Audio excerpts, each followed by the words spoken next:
Hi friends, welcome to sweet home kitchen. இன்றைக்கி நம்ம பார்க்க போகிறது பார்த்தீங்கன்னா ஸ்வீட் ரெசிபி தான். ஆடி போகிறதுக்கு எங்கள் வீட்டில் செஞ்ச பாயச ரெசிபி தான் இன்றைக்கி நம்ம வந்து பார்க்க போகிறோம். எப்பயுமே பார்த்தீங்க அப்படின்னா நம்ம ஏதாவது ஃபங்க்ஷன் அப்படின்னாலே கண்டிப்பாக பாயசம் இல்லாமல் இருக்காது. ஆனால் இனிமேல் நீங்கள் இந்த மாதிரி பாயசம் செய்யுங்க. நான் ஜவ்வரிசிக்கு பதிலாக பார்த்தீங்க அப்படின்னா திணை எடுத்திருக்கேன். திணையை ஒரு 10 நிமிஷம் ஊற வச்சு குக்கரில் சாதம் வேகிற மாதிரி நல்லா வந்து வேக வச்சிடணும். நல்லா நைஸாக நீங்கள் வந்து வேக வச்சிடணும். இந்த மாதிரி தொட்டு பார்த்தீங்க அப்படின்னா நல்லா சாஃப்டாக இருக்கணும். இப்போது இதில் பார்த்தீங்க அப்படின்னா வெல்லம் வந்து சேர்த்துக்கணும். நான் வந்து ஒரு 50 கிராம் அளவுக்கு தான் பார்த்தீங்கன்னா திணை எடுத்தேன். வெல்லம் இப்போ நம்ம திணைக்கும் சேமியாவுக்கும் சேர்த்து பார்த்தீங்கன்னா 150 கிராம் அளவுக்கு நான் வந்து வெல்லம் எடுத்து பாகு காய்ச்சி திணையிலே பார்த்தீங்கன்னா நீங்கள் வந்து வடிகட்டி விட்டுருங்க.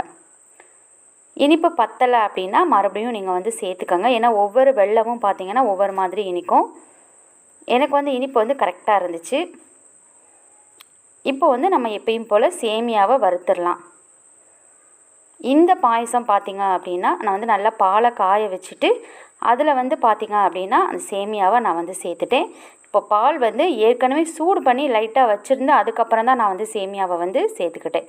இப்போ இந்த மாதிரி பார்த்திங்கன்னா நல்லா பொங்கி கொதித்து வரும்போது சேமியா வந்து பார்த்திங்கன்னா நல்லா வெந்துடும். சேமியா ரொம்ப குழஞ்சி வெந்துடக்கூடாது எப்போயுமே பாயசத்துக்கு. இப்போது 2 ஏலக்காயை நம்ம வந்து வாசனைக்காக சேர்த்துடலாம். அவ்வளோதான், சிம்மில் வச்சுருங்க.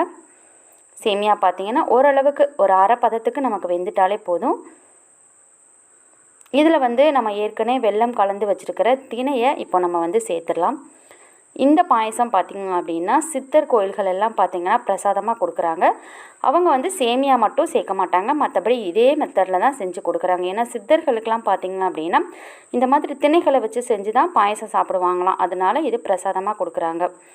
ஸ்வீட்காக கொஞ்சம் ஒரு வித்தியாசமாக பார்த்திங்கன்னா தேங்காய் பால் சேர்த்துக்கிட்டே நெய்யில் வறுத்த முந்திரி பருப்பு. இந்த பாயச வீடியோ உங்களுக்கு பிடிச்சிருந்தா லைக் பண்ணுங்கள், ஷேர் பண்ணுங்கள். கண்டிப்பாக வீட்டில் ட்ரை பண்ணி பாருங்கள். ஃப்ரெண்ட்ஸ் அண்ட் ஃபேமிலிக்கு ஷேர் பண்ணுங்கள். மறக்காமல் நம்ம சேனலை சப்ஸ்கிரைப் பண்ணுங்கள்.